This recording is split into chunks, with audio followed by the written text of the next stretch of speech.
আসসালামু আলাইকুম রহমতুল্লাহ। ছোট একটা কথা বলি, কুয়াকাটা আসছি। আসলে ওই যে বলে না, প্রথমে ধাক্কা খাইতে হয় তারপর শিক্ষা নিতে হয়। ধাক্কা খাইলে শিক্ষা হয়। এখানে আহ, যেটা বলবো সেটা হলো হোটেলের ভাড়াগুলা সময়ে সময়ে বাড়ে কমে, কিন্তু আওয়ার আছে, peak hour, off peak hour, কিন্তু তারপরে যদি কিছু টাকা সেভ করে একটু ভালো জায়গায় থাকা যায়, মূলত সেরকম চিন্তা ভাবনাটা মাথায় হঠাৎ করে ঢোকার কারণে এই ভিডিওটা করা। মাত্র 10 টাকা গাড়ি ভাড়ার বিনিময়ে আপনি আপনার হোটেল ভাড়া মিনিমাম যদি 3 দিন থাকেন, কমসে কম 3,000 টাকা সেভ হবে। আপনি ওই মেন রোডের যে হোটেলগুলা, সেখান থেকে 50% সেভ হবে। আর এখানে সিকিউরিটির ব্যাপারটা 100% পাচ্ছেন, এবং নিরিবিলি আছে। আর রাত্রে দিনে 24 ঘন্টা গাড়ি চলাচল করে, যে কোনো সময় আপনি আসতে পারেন। আর এখানে খুব সুন্দর প্লেস আছে পার্কিং এর, পার্কিং প্লেসটা পাচ্ছেন। আর হোটেলের নামটা আমরা দেখাইছি, একটা হোটেলই না, এখানে হোটেল আরো আছে। হ্যাঁ, আরো অনেক হোটেল আছে, আপনার যেটা ভালো লাগে সেটাই উঠতে পারবেন। মূলত আমরা ধরা খাইছি তো, সেজন্য সবাই যাতে ধরা না খায় সেই বুদ্ধিটা সবার কাছে দিচ্ছি। কারণ কেন ধরা খাবেন? আপনি প্রথম অবস্থায় আসছেন, এখন এত সুন্দর একটা সময় চলতেছে, আমরা সবাই সবাইকে মেসেজ দিতে পারতেছি, তাহলে মেসেজটা আপনি নিবেন না কেন? আপনি যদি মেসেজটা নেন, লাভটা আপনারই হবে। আসেন, আমরা এই হোটেলের ভাইদের সাথে কথা বলছি। এই হোটেলের একটু আমরা ভিতরের রুমগুলো দেখবো, এবং রুমগুলো দেখলে মোটামুটি আপনার একটা আইডিয়া হবে। আর হোটেলটার ঠিকানাটা কিন্তু এই যে এখানে একটা খুব সুন্দর ওয়াচ ওয়াচ টাওয়ার আছে। এটা আমাদের আর্মি এবং নৌবাহিনীর তত্ত্বাবধানে এটা ওনারা পরিচালনা করেন। সেটা সামনেই একেবারে, এই রোডটাও একেবারে পাকা, কোনো রকম ভাঙাচোরা নাই, নতুন, একদম নতুন রোড। আর এখানে আর একটা ঠিকানা আছে, কুয়াকাটা 5 স্টার হোটেলের পাশেই। ঠিক আছে, এখানে বেশ কয়েকটা হোটেল আছে। আচ্ছা, আমরা একটু ভিতরে যাব, রুমগুলো একটু দেখাবো।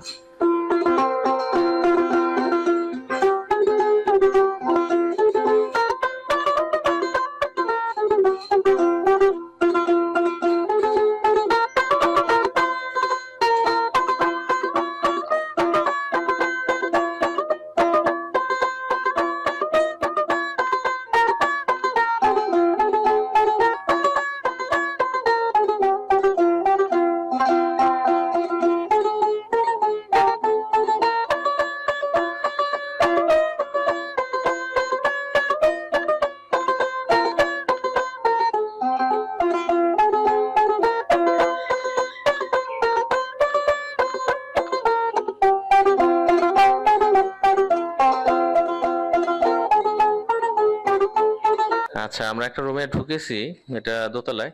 ব্যালকনিটা দেখলেন, সাথে একটা সুন্দর টয়লেট আছে অ্যাটাচড। আর এটা হলো কাপল বেড। আর এখানে আরো কিছু সুযোগ সুবিধা আছে, এসি আছে, তারপর ফ্যানের ব্যবস্থা আছে। মূলত বেশ বড় স্পেস, সহজ কথা।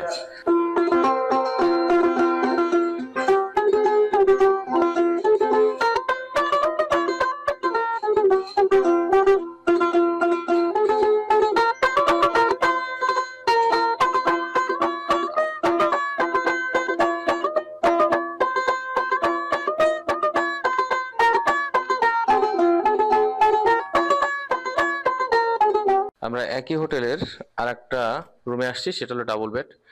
এটাও আরো অনেক বড় স্পেস, বেশ বড়। এখানে ব্যালকনি আছে, একটা টয়লেট, যাবতীয় কিছুই আসলে খুবই সুন্দরভাবে করা। সবগুলোই খুবই অসাধারণ, সুন্দর প্লেস আছে, খুব বড়। আর এখানে আসলে প্রথমে আপনাদের আমি সিঙ্গেল বেড আলা একটা রুম দেখাছিলাম। সিঙ্গেলের রেটটা কত ছিল? 1500 টাকা। এটা এসি। 1500 টাকা। তো এখনকার ভাড়া নাকি না সবসময় এটা আসলে আমরা আপ ডাউন সবসময়, করে? হ্যাঁ, না আপ ডাউন করে না, এটা সবসময় আমরা দিয়ে থাকি 1500 টাকা। 1500 দিয়ে যাচ্ছে। আচ্ছা, এখন আমি যেটা আমার কাছে লাগলো সেটা হলো ওখানে এইরকম একটা রুম ভাড়া দিতে হবে মোটামুটি। মোটামুটি আপনার 2500-3000। তো 3,000 টাকা যদি ওখানে একটা রুম পান, আর এখানে ওই একই সেম রুম যদি 1500 টাকায় পান, তাহলে কার লাভ? এটা আপনার চিন্তা করেন। আর এটা তো ডবল রুম, এটার ভাড়া কত? এর ভাড়া হলো আপনার 2500-3000। আচ্ছা, ওই পিক আপ অফ পিক মানে 2500-3,000-এর ভিতরে এরকম একটা রুম পেয়ে যাবেন। আর এরকম একটা রুম ওইখানে নিতে গেলে ওখানে নিতে গেলে আপনার বলেন 4000-4500। এখন আপনারাই সিদ্ধান্ত নেন কোথায় আপনারা উঠবেন। এখানে এখানে শুধু আপনার, হ্যাঁ, 10 টাকা 10 টাকা রিক্সা ভাড়া লাগতে পারে। তো রিক্সা তো এখানে নাই, খুব সুন্দর ভ্যান আছে জাজিমালা, আর জাজিমালা ভ্যান আছে 24 ঘন্টা যাতায়াত ব্যবস্থা। আপনার রাত্রে যত রাতি হোক সিকিউরিটি 100%, কোনো সমস্যা নেই, আপনি যাতায়াত করতে পারবেন। 1500, 1800, 2000, 2200 টাকা পর্যন্ত ওঠে। সিঙ্গেল সিঙ্গেলের আপনার এই যে আজকে দিচ্ছি 600 টাকা, 600 টাকা, 1000 টাকা পর্যন্ত। এই হোটেলের টোটাল রুম কতগুলো? টোটাল রুম আছে আপনার 20টা। এর চেয়ে ভালো আরো হাইফাই রুম আছে? হ্যাঁ, এর চেয়ে ভালো আছে কিন্তু সেটা লোক আছে। আচ্ছা, দরকার নেই, সেটা কিরকম রেট আছে? সেটা আপনার 3500, 4000 এরকম। আচ্ছা, তাহলে আপনাদেরকে আমি সবই বুঝাইতে পারলাম, দেখাইতে পারলাম। হোটেলের নাম হলো গিয়া golden hill, Kuakata golden hill. তো নামটা তো আমরা বারে বারে দেখাইছি, আরো হোটেল আছে এই জায়গায়, একটা না। এটা তো আসছি এই জন্য এটার নামটা বারে বারে বললাম, তাছাড়াও আরো হোটেল আছে। তবে যারা একটু সাশ্রয় থাকতে চান তাদের জন্য এই ভিডিওটা।